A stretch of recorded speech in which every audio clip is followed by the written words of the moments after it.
What's up, everybody? Welcome to the channel. Hopefully welcome back. If you watched the last video, we cracked into this Cat 215B. I guess just check that video out if you want to see what we did. Want to know what's going on, you got to play along. So we got a couple of small things that we're going to do today. I forgot that I had this flapper to put on, the exhaust. I hate Tractor Supply, but I went there today to get some grease and stuff. And I need one of those battery operated grease guns. But I saw this for like 49 bucks, you know, and I've got a lot of air tools still, kind of behind the times in that sense. But you know, this thing, if you look at it, like if you look at my machine, you can tell it's been really greased. Like this thing, you know, it's been greased some, but not that much. Looks like, you know, maybe some more grease around the bucket, but you know, mine looks nasty like this and has a good bit of grease coming out of the joints. So this thing's probably going to take 2 or 3 tubes to grease it up. But so we're going to grease this thing. I ordered an ignition switch for it that should be in on Friday. I ordered something else. We're going to hook up this this safety switch for, you know, killing these sticks. That thing was not hooked up. I think that's important to hook up, so we're going to I got a pin for that. We're going to paint that rod up and get it reinstalled, and then we're going to pull this cover off and see what's going on with this track tensioner. You know, I put a number, maybe like a quarter, half a tube of grease into this thing, and it has not moved. It may need more, I don't know. I'd mentioned in the last video, you can see that somebody's made stoppers to where, you know, it will not relax any further than this. This track tensioner may need rebuilt, I don't know. I'm going to pull this cover off and see if it's just puking all the grease out. Maybe it wants some more grease. Maybe it just leaks down after you put a ton of grease in it. Who knows? This thing's been sitting for a long time. But yeah, so that's about all I got to say about that. Not to sound like Forrest Gump, but let's go ahead and just start working.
Okay, let's take a look at what we got. We did pretty good. I guess only one bolt broke, this one back over here. So if you take a look, this is just the spring for the tensioner. You can see where it kind of slides through. I'm just going to call that like a guide, if you will. That's just the way that this rod is machined, but it seems like to me on this one that you're pumping the grease in here, okay? And I don't know how finite the amount of adjustment is. I would assume that that right here, that ridge there, you know, is all the way depressed, but you can kind of see a seal there. So I kind of cleaned everything out. I don't have what I'm going to call a parts manual on this to where you can see the way everything's put together. I got to find a good one online. If you're familiar with this stuff and you know a good online parts manual, Cat site's not that great, to be perfectly honest with you. But so this thing may be all the way extended right now. I don't know. I'm going to try pumping some more grease in this thing and see if it goes any further. If you take a look around this thing, okay, that where you see that blob, that's where the grease zerk is, and I don't see any grease, you know, coming down on the tracks anywhere. So I guess it's still taking it. I'm going to keep pumping. This one with its stupid metal end will not reach this track tensioner, so we'll have to use the old hand pump one and see if we can get some more grease in there to get this thing to pump up a little more. And I guess if it's all the way out, I don't know if I might have to split the tracks, maybe put new seals in that track tensioner while I've got it apart, and take a link out of this thing or something. So we'll see what goes on there.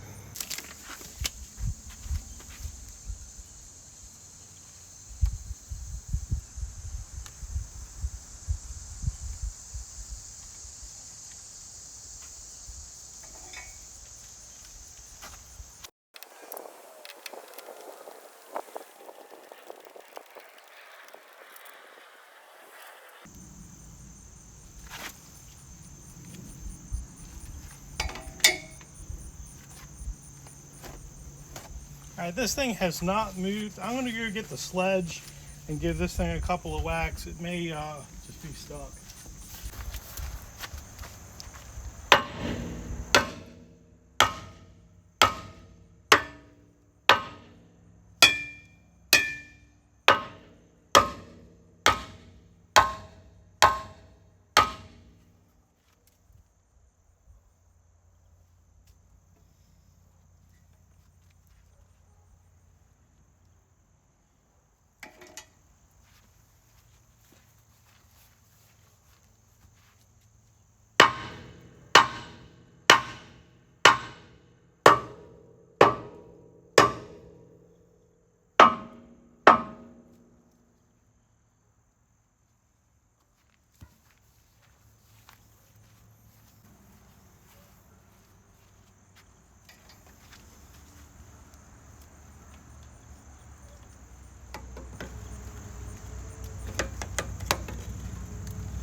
So at this point, I can see a little gap right there, but I don't think, if I had to guess, I'm going to say that this seal is bad. I don't see the grease coming out of anywhere. So it could be going past the seal and into this rod. Normally that rod should be solid. I don't know whether I should just fire this thing. I think I'm going to fire this thing up and drive forward and backwards a couple times. Something's got to give here.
All right, so you can see we did get some movement out of it. It was more than that at one point.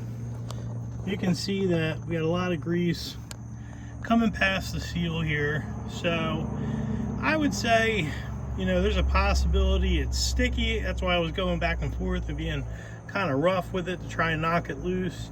You know, it could be a little sticky. The seal may not be holding all that well, so the seal may not, may need to be replaced.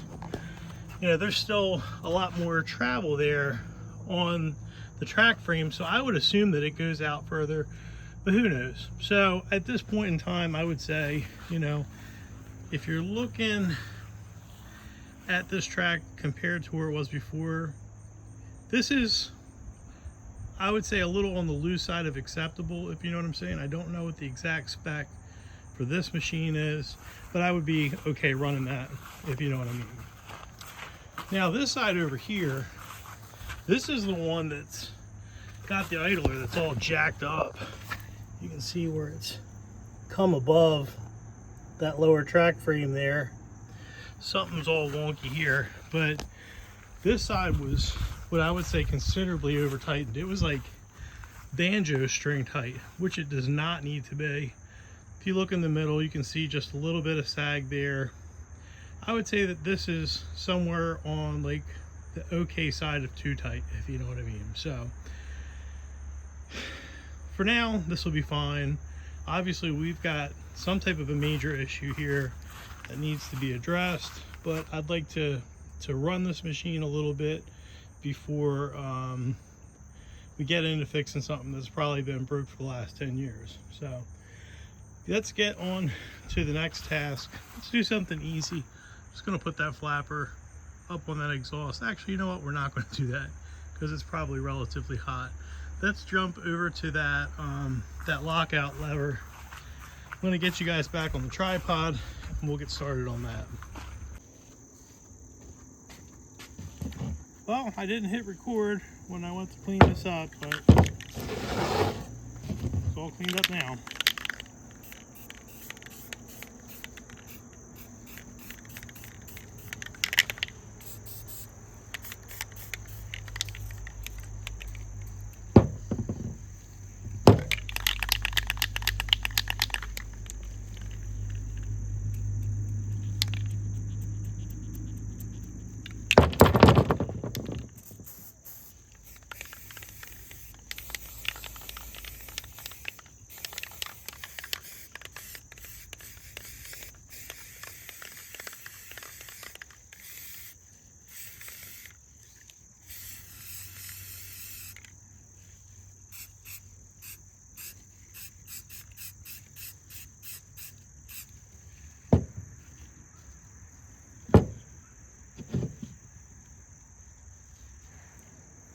Let that dry.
have a thunder banger on the way.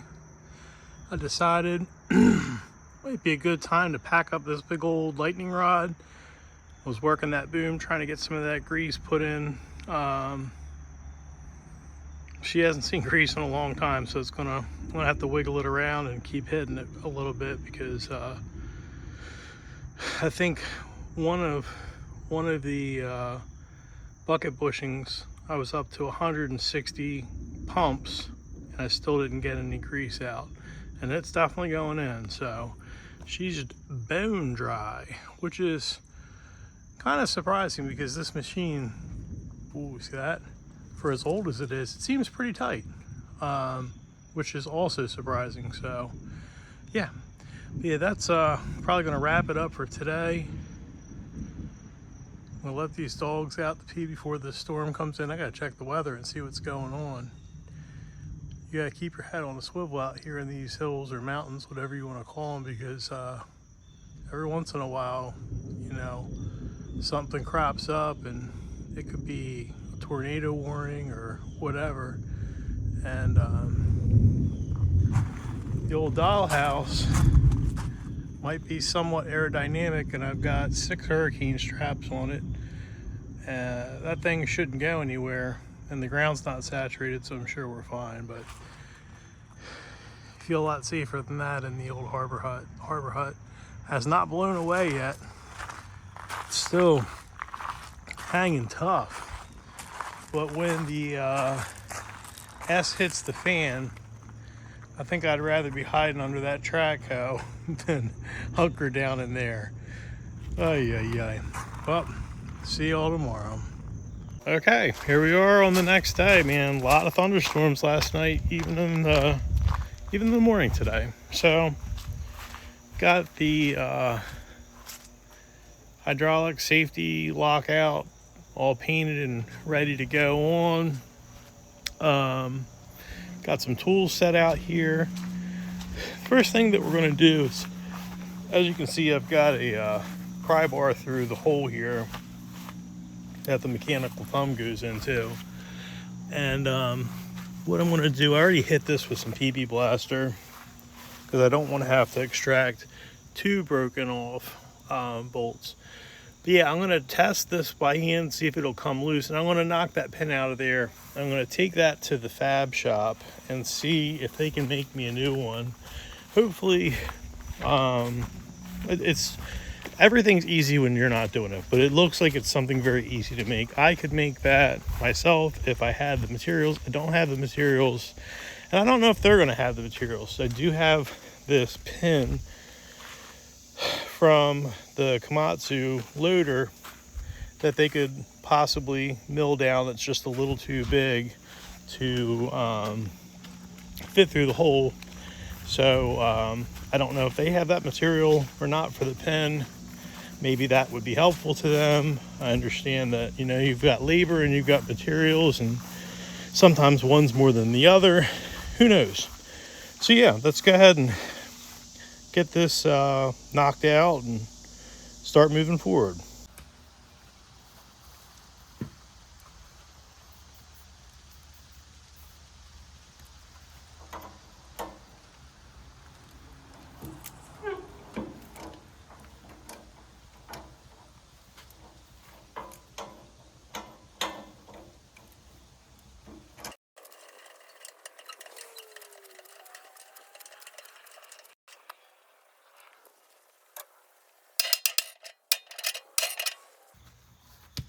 I think I'm going to fire this thing up and see if